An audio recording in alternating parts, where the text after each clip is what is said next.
Okay, problem number 32. Label each quantity as an exact or inexact number. So let's look at A. The 4 bicycles in the family have been ridden for a total of 250 miles. So you're given a couple different quantities here. You got the 4 bicycles, and then another quantity is the 250 miles. Okay, so this is A. Now, this is a source of confusion for many students, exact versus inexact numbers, 32. Um, exact numbers are, are when you're counting something. Okay, exact, think of counting, you know, it's 1, 2, 3, etc. Just whole numbers, okay? You never have 1.2 or 3.74. It's always a whole number because the objects or whatever they are, they're being counted. Okay, they're not. Uh, there's no half of one. Okay, an inexact number is what you have when the quantity is being measured. Okay, so inexact. Okay, you're not really counting whole objects anymore. You're measuring. Okay, and here's where the quantity can take any value, depending on how good your measuring device is. All right, so when you go back and you look at over here, the 4 bicycles. Okay, now the bicycles have been counted. You either have 1, 2, 3, 4, or 5. There's no such thing as a half of a bicycle. Okay, if you chop a bicycle in half, it would no longer be a bicycle.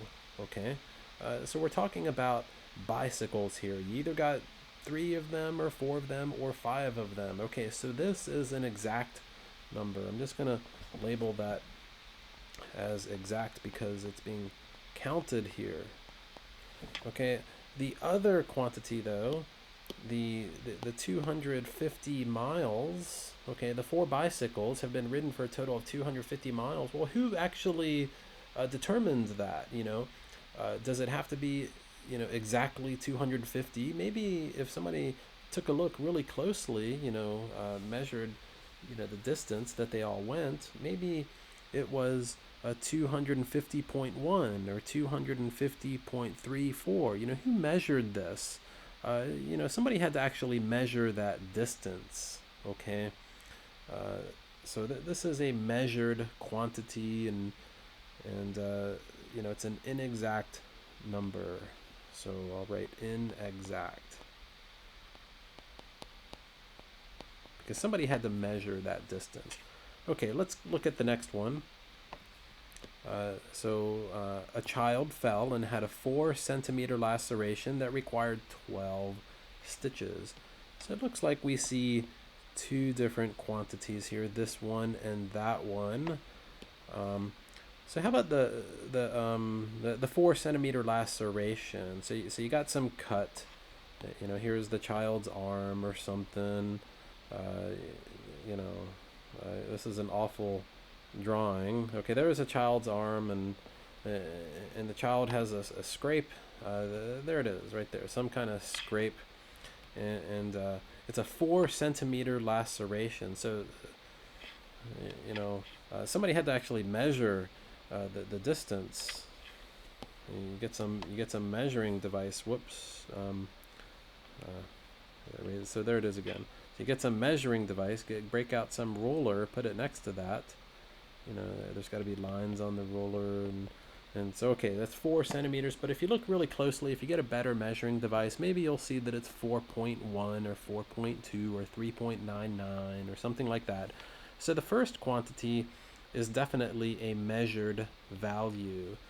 Okay, because lacerations, they're not just always 1, 2, 3, 4, or 5 centimeters. Sometimes they're 4.1.